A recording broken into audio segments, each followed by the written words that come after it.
ئیماندارانی بەڕێز و خۆشەویست و سەنگین، سەلام و ڕەحمەت و میهرەبانی خوا بڕژێ بەسەر هەموو لایەکماندا. خۆشەویستەکانم، ئێستا کە لە مانگێکی پیرۆز داین کە بریتیە لە مانگی موحەڕەم، بۆیە سەرەتا دەڵێم ئەلحەمدولله،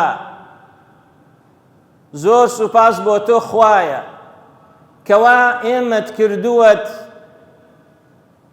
بە شوێنکەوتووی محەممەد الموستەفا، ئێمەت کردووە بە بەشێک لە ئوممەتی محەممەد، شەڕەفمەندت کردین بەوەی کەوا ئێمەش بەشێکین لە ئاڵا هەڵگری پەیامی پیرۆزی ئیسلامەتی، پەیامی پیرۆزی ڕەسوول الله صلی الله عليه وسلم، ئەو پێغەمبەرەی کەوا ئامادە بوو لە پێناوی ئوممەتەکەی، لە پێناوی ئازادی، لە پێناوی نەمانی کۆیلایەتی دەستبەرداری ژیانی ناوخاک و مەوتەنی خۆی ببێ، دەستبەرداری مەککە ببێ، کۆچ بکات و بڕوا بۆ شوێنێکی تر، بۆ شارێکی تر، بۆ وڵاتێکی تر. ئەو پێغەمبەرە صلی الله عليه وسلم هەموو بەرخودانێکی کرد، هەموو لێبڕاویەکیدا لە پێناو چی؟ لە پێناو بەختەوەری ئوممەتەکەی صلی الله عليه وسلم. بۆیە بەڕاستی ئەو پەڕیشانازیە بۆ هەر یەکێک لە ئێمە کەوا ئێمە شوێنکەوتووی کەسێک بین کەوا مرۆڤایەتی لە دەستی، مرۆڤایەتی ڕزگار کرد لە دەست کۆیلایەتی، کۆیلا بۆ کۆیلایەتی خوای دروستکەری بەندەکان. فەزلێکی گەورەیە. بۆیە خۆشەویستەکانم، مانگی ڕەبیع الئەوەل تعبیرە لە کۆچێک کەوا دەرئەنجامەکەی شارستانیەتێکی تازەی بە دوای خۆداهێنا، شارستانیەتێکی بە دوای خۆداهێنا لەو کاتەدا کەوا دوو شارستانیەت لە دنیادا هەبوون، دوو ئیمپراتۆریەتی گەورە لە دنیادا هەبوون کە ئیمپراتۆریەتی فارسەکان و ڕۆمەکان بوو کە لەو کاتەدا دەسەڵاتیان زۆر فراوان بوو، جێیش و جاشێکی یەکجا زۆریان هەبوو. ئەوان بڕیاری دنیایان بەدەست بوو، قەرار و بڕیاری ئەو کات لە دەستی ئەوان بوو، وەکو ئەمریکای ئێستا و ڕووسیا و سین و ئەوانە چۆن دەسەڵاتیان لە دەستدایە و بە ئارەزووی خۆیان یاری بە دنیا دەکەن، بە خەڵک دەکەن. ئەو کاتیش ڕۆمەکان و فارسەکان ئاوا بوون. بۆیە کارێکی ئاسان نەبوو، کارێکی ئاسان نەبوو پێغەمبەرێک صلی الله عليه وسلم حتا لە مێشک و زیهنی خەڵکی ئەو کات شتێکی مستەحیل بوو، شتێکی نەگونجاو بوو کەوا بتوانێ بەخۆی و چەند خەڵکێکی ڕەش و ڕووتی ناو مەککە بڵێ دەبێت دەوڵەتێک دامەزرێنم، دەبێت کۆیلایەتی نەمێنێ، دەبێت مرۆڤی تێدا ئازاد بێ، مرۆڤی تێدا بەختەوەر بێ.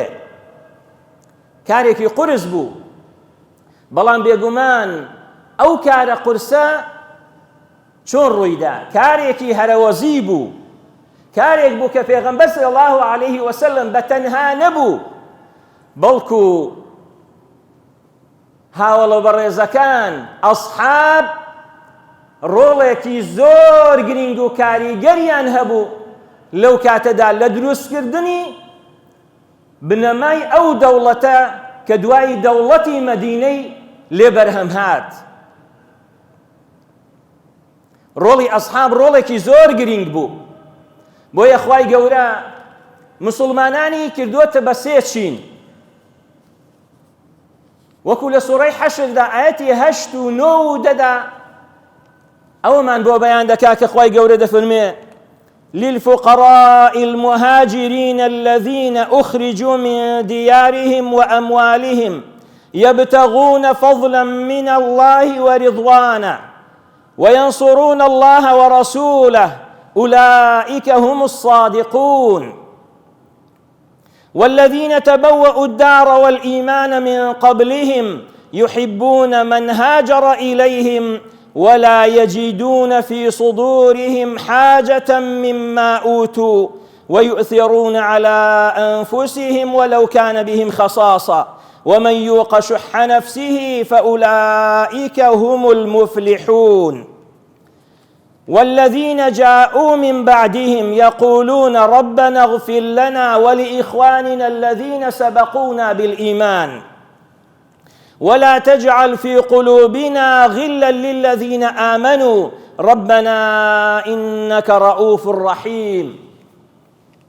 خوای گەورە باسی ئەوە دەکات لە سەرەتادا کاتێکە کۆمەڵێک غەنیمەت و ئەوانە کەوتە دەستی مسلمانان پێغەمبەر و ئەسحاب دەفەرمێ یەکەم جار غەنیمەتەکە بۆ کێیە؟ بۆ ئەوانەیەکەوە کۆچیان کرد لە پێناوی خوای گەورەدا دەستیان لە مڵک و ماڵ و سەروەت و سامانی خۆ هەڵگرت. بۆچی؟ بۆ ڕەزامەندی خوا، بۆ گەیشتن بە ڕەزامەندی خوا. ئەوانە پشت و پەنای خوا و پێغەمبەری خوا بوون. ئەنجا خوای گەورە دەفەرمێ ئولائیکە هم الصادقون، ئەوانە بەڕاستی ڕاستگۆ بوون، بەڕاستی ڕاستگۆ بوون، پەیمانێکیان دا و لەسەر پەیمانەکەی خۆیان بەڕاستی ژیان، ئەوانە بەڕاستی لە ڕاستگۆیانە. ئەنجا خوای گەورە باسی چینی دووەم دەکات دەفەرمێ والذین تبوأوا الدار والإيمان من قبلهم، و بۆ ئەوانش ئەو غەنیمەتە بۆ ئەوانش کەوا هەژارەکانن کە لە شوێنی خۆیاندا لە مسلمانەکان واتە لە مەدینە.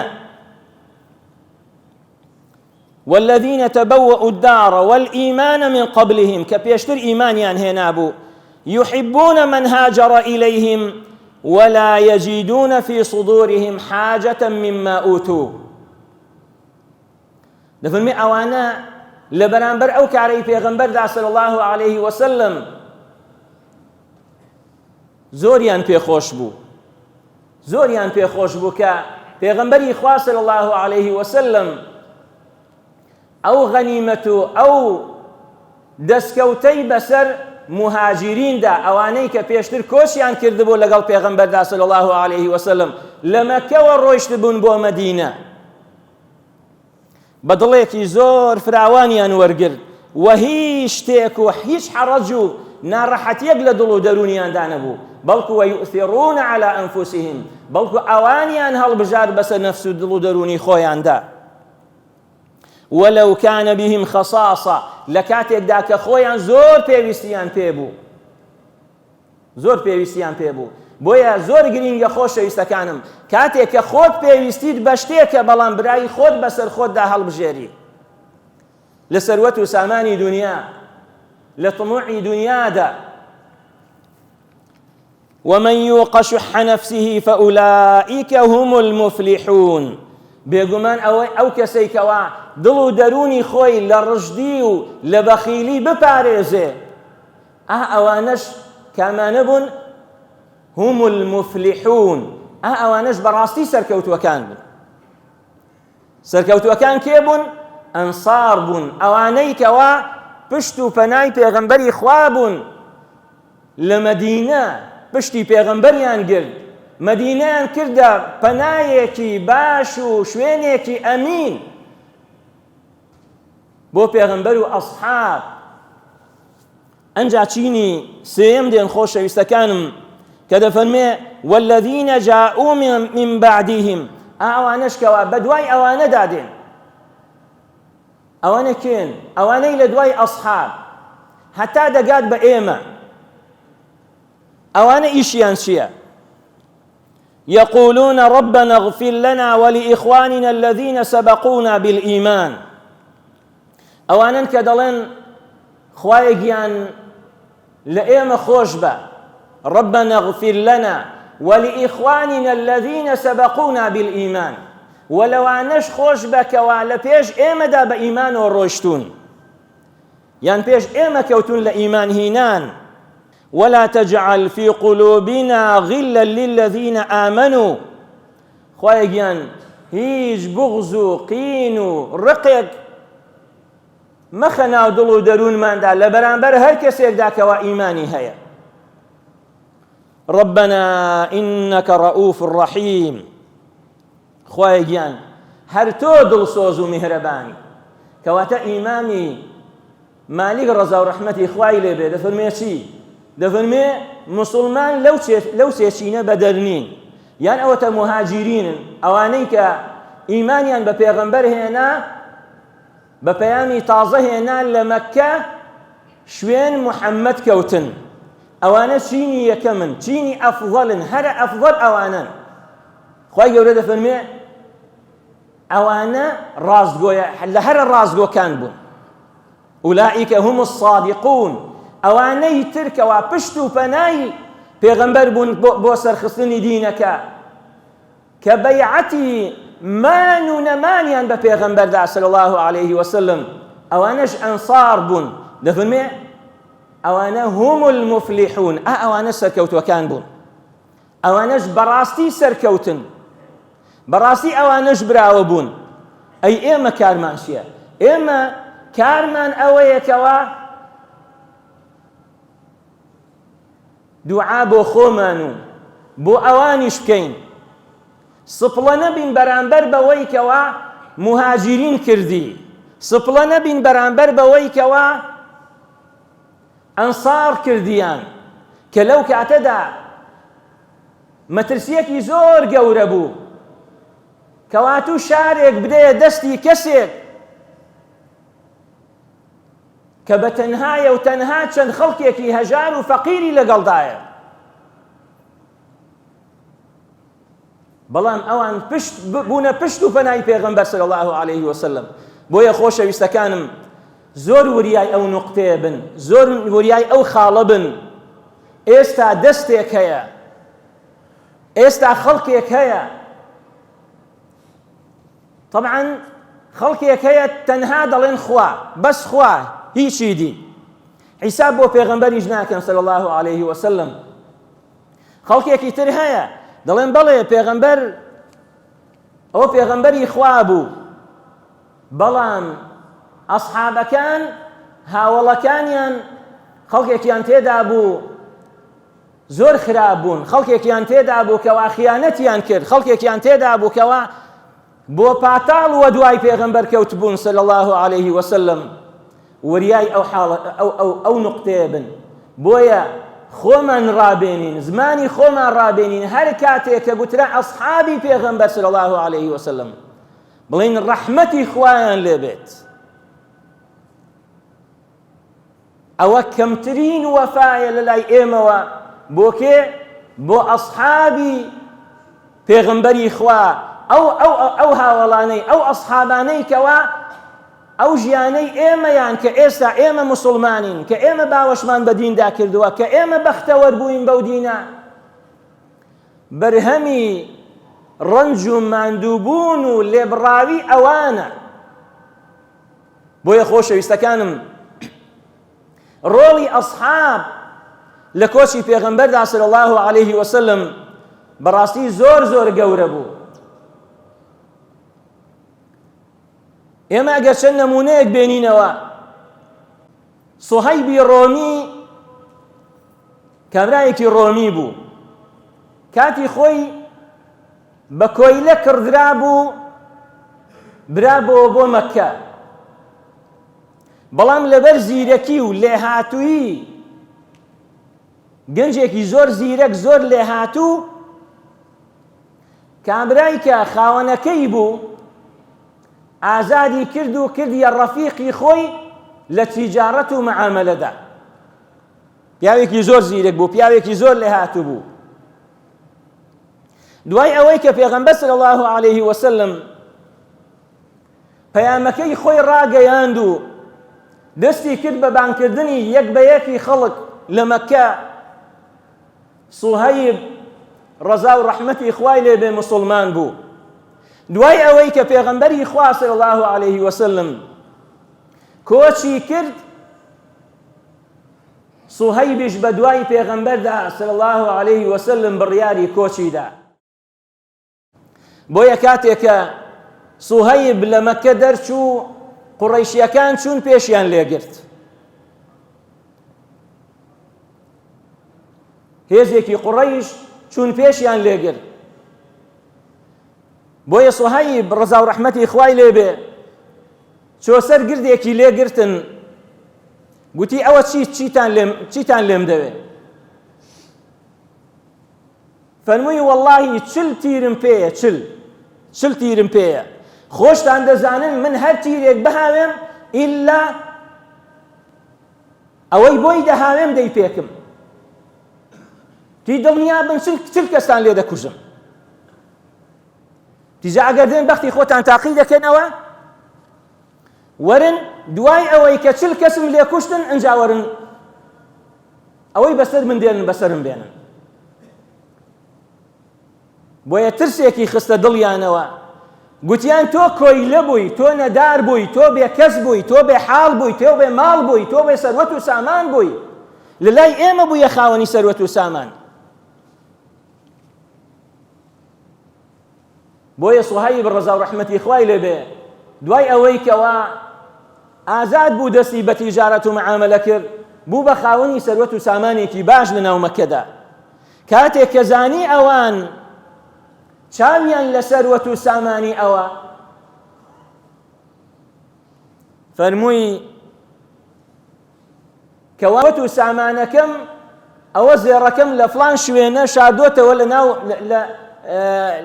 خستومەتە ناو گڵ ناو حرس، ئەوە وشترەکانم بەشێکی لە لای فڵان کەسە، ئەوە مەڕەکانم لە فڵان شوێنەیە، ئەوەم لە فڵان شوێنەیە. سەروەت و سامانی خۆی لە مقابل ئەوەدا کە وازی لێبێنن، بەڵام پەشیمان نەبێتەوە لەو عەهد و بەڵێنەی کە داویەتی بە پێغەمبەری خوا صلی الله علیه وسلم هەمووی ئاشکرا کرد. فعلەن ئەوانی جوازیان لێهێنا، دەستیان لێ هەڵگرت. بۆیە سوهەیبی ڕۆمی ڕەزا و ڕەحمەتی خوای لێ بێ کەوتە ڕێ تا گەیشتەوە بە پێغەمبەر صلی الله علیه وسلم. بۆیە سوهەیب ڕەزا و ڕەحمەتی خوای لێ بێ دەفەرمێ سوێن بەخوا یەک کەس هەواڵی بە پێغەمبەر نەدابوو صلی الله علیه وسلم لەو تیجارەت و معاملەیە کە من کردم. کاتێکیش کە گەیشتمە لای تی سوهەیب بەڕاستی معاملە و تیجارەتێکی زۆر سەرکەوتوانت ئەنجامدا. يعني ئەوە موقیفی ئەصحاب بوو، ئەوە ڕۆڵی ئەصحاب بوو لە گەیاندنی ئەو پەیامە پیرۆزە بە ئێمە. بۆیە ئێمە خۆشەویستەکانم قەت لە بەرمنەتی ئەصحاب ناچینە دەر، ئەگەر شەو و ڕۆژ دوعایان بۆ بکەین هەتا دەمرین ئێمە منەتباری ئەصحابی پێغەمبەرین صلی الله علیه وسلم. ئەبوو بەکری صدیق ڕەزا و ڕەحمەتی خوای لێ بێ کە ڕەفیقی کۆچی پێغەمبەر بوو صلی الله علیه وسلم. کاتێک کە پێغەمبەر صلی الله علیه وسلم بە ئاراستەی پێچەوانە لە مەککە دەرچوو، واتە پێچەوانەی مەدینە، چوونە ناو ئەشکەوتی ثەور. لەوێدا کە قوڕەیشیەکان کەوتنە دوایان چوونە سەر ئەشکەوتەکە، ئەبوو بەکر ڕەزا و ڕەحمەتی خوای لێ بێ دەفەرمێ ئەگەر تەماشای ژێر خۆیان ئاوا تەماشای پێڵاوەکانی خۆیان کرد با ئێمەیان دەبینی. بۆیە ئەبوو بەکر ڕەزا و ڕەحمەتی خوای لێ بێ زۆر ناڕەحەت بوو لەوەی کەوا پێغەمبەری خوا صلی الله علیه وسلم ئاشکرا ببێت و بکەوێتە دەستی ئەوان. بەڵام لەو کاتەدا پێغەمبەری خوا صلی الله علیه وسلم دڵی ئەبوو بەکر دەداتەوە، دەڵێ ئەی ئەبا بەکر مەترسە، هیچ غەمت نەبێ. دەڵێت چ دەڵێ دەربارەی دوو کەس کەوا سێیەمیان ئەڵڵایە؟ سیرکەن تەوەکولی پێغەمبەری خوا صلی الله علیه وسلم لەو کاتەدا دەفەرمێت چ دەڵێ دەربارەی دوو کەس کەوا سێیەمیان ئەڵڵایە، ئێمە خوامان لە پشتە، ئێمە پشت و پەنامان خوایە، بۆیە مەترسە. بۆیە ئەبوو بەکر ڕەزا و ڕەحمەتی خوای لێبێ سەکینەت و ئارامی بەسە دڵ و دەرونی داهات. بۆیە پێغەمبەری خوا صلی الله علیه وسلم دەفەرمێ کاتێک دەڕۆیشتین بە ڕێگادا ئەبوو بەکر ڕەزا و ڕەحمەتی خوای لێبێ هێندێک جار لە دوامەوە دەڕۆی، هێندێک جار لە پێشمەوە دەڕۆی، هێندێک جار دەستە چەپم، هێندێک جار دەستە ڕاستم. دەڵێتم ئەی ئەبوو بەکر بۆ هێندە خۆت ماندوو دەکەی، بۆ هێندە خۆت هیلاک دەکەی؟ دەڵێ وتی ئەی پێغەمبەری خوا صلی الله علیه وسلم کاتێک لە دواوە دەڕۆم دەترسم قوڕەیشیەکان لە پێشەوە کەمینیان بۆ دانابی و دەستت لێ بوەشێنن، کاتێککە لە پێشتەوە دەڕۆم دەچم لە دواوە پەلامارت بدەن، کاتێک دەکەمە دەستە ڕاستت دەچم لە دەستە چەپەوە، کاتێک دەکەومە دەستە چەپ دەچم لە دەستە ڕاستەوە. ئەوە نمونەیەکی بچووکی ئەصحابە لە گرنگی و ڕۆڵی ئەصحاب لە کۆچی پێغەمبەردا صلی الله علیه وسلم. ئەی عومەری کوڕی خەتاب پاڵەوانی ئیسلام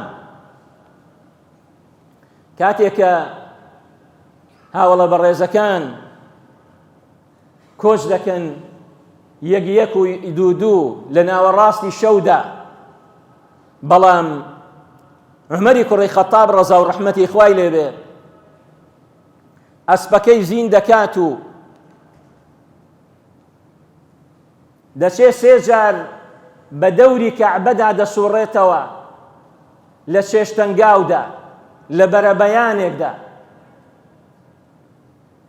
یەک بە خۆی هاوار دەکات دەڵێ و عومەری کوڕی خەتابە ئەوە کۆچ دەکات و دەڕوا بۆ مەدینە بۆ یەثریب کە ئەو کاتی ناوی یەثریب بوو، دوایی ناوی گۆڕا بە مەدینە، مەدینەی ڕەسوول الله صلی الله علیه وسلم. تی ئەوە بە فڵان ڕێگادا دەڕۆم، کێ جورئەت دەکا، کێ دەیەوێ ژنەکەی بێوەژن بێ، کێ دەیەوێ منداڵی هەتیو بکەوێ، کێ دەیەوێ بەختی خۆی تاقی بکاتەوە، با بێتە سەرڕێی عومەری کوڕی خەتاب. ئەوە عومەری کوڕی خەتابە ئێستا وە بەڕێ دەکەون بە فڵان ڕێگادا دەڕۆ. بۆیە کۆچی پێغەمبەر صلی الله علیه وسلم بە تاکتیکێکی زۆر ورد بوو. پێغەمبەری خوا صلی الله علیه وسلم فێری ئێمەی کرد کە واکاری هەرەوەزی مەرج نییە یەک ڕێگا بێ، مەرج نییە یەک بیرۆ بۆ چوون بێ، مەرج نییە یەک شت بێ هەمووی بە یەک هەنگاو بێ. دەبێ هەنگاوی ئەبوو بەکر جۆرێک بێ، هەنگاوی پێغەمبەری خوا صلی الله علیه وسلم کە هەمووی بە فەرمانی پێغەمبەر بوو صلی الله علیه وسلم. بۆیە عومەری کوڕی خەتاب ڕەزا و ڕەحمەتی خوای لێبێ لەگەڵ ئەوەدا کە وا کۆشی کرد وەسام و هەیبەتێکیشی لە ناو دڵ و دەرونی سەرانی قوڕەیشدا بەجێهێشت کە بە تەعریخی حەیات و ژیانی خۆیان لە بیریان نەچێتەوە. ئەوە ڕۆڵی ئەصحاب بوو لە کۆچی پێغەمبەردا صلی الله علیه وسلم. بۆیە خۆشەویستەکانم یەک خاڵی زۆر گرنگکەیە، ئەویش ئەوەیە هەر کاتێک سەرکردە و گەل بە یەکەوە هەنگاویان نا بەرەو سەرکەوتن، بە یەکەوە هەنگاویان نا بەرەو ڕزگاری، ئەوە بێگومان خوای گەورەش نەسرەت دەنێرێ. سیرکەن کاتێک پێغەمبەری خوا صلی الله علیه وسلم بە تەنها ڕۆیشت بۆ تایف، یەک نەفەری لەگەڵدا بوو، خوای گەورە نەسرەتی نەنارد. کاتێکەوە سەحابەکان بەبێ پێغەمبەر صلی الله علیه وسلم کۆچیان کرد بۆ حەبەشە، تەنها حەبەشە بۆ بە پەناگایەکی کاتی، خوای گەورە نەسرەت و سەرکەوتنی نەنارد.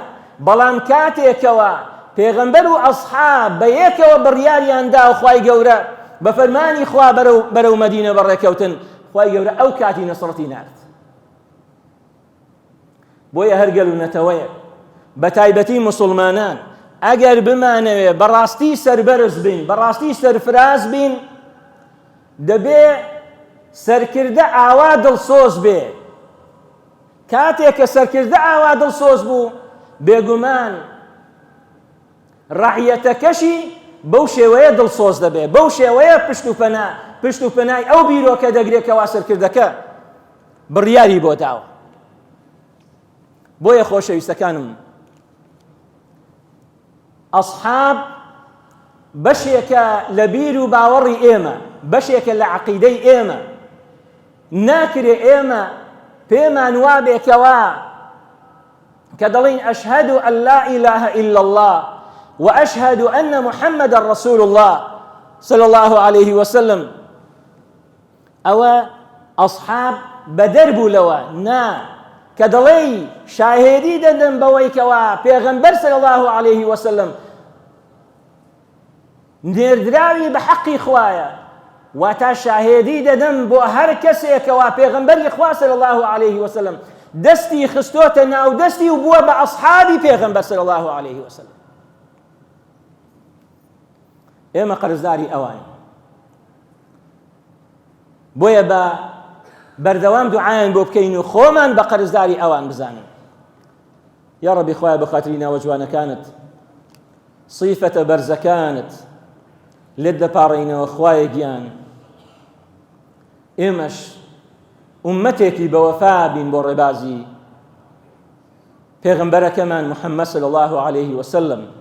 یا ڕەبی خوایە لێت دەپاڕێینەوە بۆ خاتری ناوە جوانەکانت بتوانین هەنگاو بە هەنگاو بە شوێنی ڕەسوول اللهدا بڕۆین، بە شوێنی ئەصحابی ڕەسوول اللهدا بڕۆین، بە شوێنی ئەبوو بەکر و عومەر و عوسمان و عەلی و باقی ئەصحابەکانی تر. خوایە گیان خۆشەویستی پێغەمبەر و ئەصحاب لە ناو دڵ و دەروونماندا زیاتر بکەی و زیاتر بکەی زیاتر بکەی. یا ڕەبی خوایە لێت دەپاڕێینەوە بۆ خاتری ناوە جوانەکانت، صیفەتە بەرزەکان خوایە لە گوناهەکانمان خۆش بی، خوایە لە گوناهی مردووەکانمان خۆش بی، یا ڕەبی خوایە لە گوناهی دایک و باوکمان خۆش بی، یا ڕەب العالەمین عاقبەتی هەموو لایەکمان خێر بکەی، یا ڕەبی خوا شیفای دەردی نەخۆشی مسلمانان بدە یا ڕەب العالەمین. یا ڕەبی خوایە مسلمانێک نەخۆشە ئەوانەی داوای دوعای بەخێریان کردووە خوایە گیان شیفایان بدەی. یا ڕەب العالەمین لێت دەپاڕێمەوە خوایە گیان هەر کەسێک قەرزدارە، هەر کەسێک غەمبارە، هەر مسلمانێک مەزلومە سجنە لە ناو بەندیخانەی بێبڕوایاندا خوایە گیان ڕزگاری کەی. یا ڕەبی خوایە مسلمانان ڕزگار کەی لەو میحنەت و ناڕەحەتیە. یا ڕەبی خوایە ئەو ئاگر و ئاشوبەیکەوە وڵاتی عێراق و شەرقی ئاسیای گرتوێتەوە، شەرقی ئەوسەتی گرتوێتەوە، ئاسیای گرتوێتەوە، خوایە گیان مسلمانانی لێ بەدوور بن. یا ڕەبی خوایە لەسەر ئەو دینەکەی ئیسلام بمانژێنی و بمانرێنی و زیندومان بکەیتەوە لەژێر ئاڵای خاتەمی پێغەمبەران محەممەد رسول الله صلى الله عليه وسلم حشرمان بكي. آمين آمين والحمد لله رب العالمين. ربنا آتنا في الدنيا حسنة وفي الآخرة حسنة وقنا عذاب النار.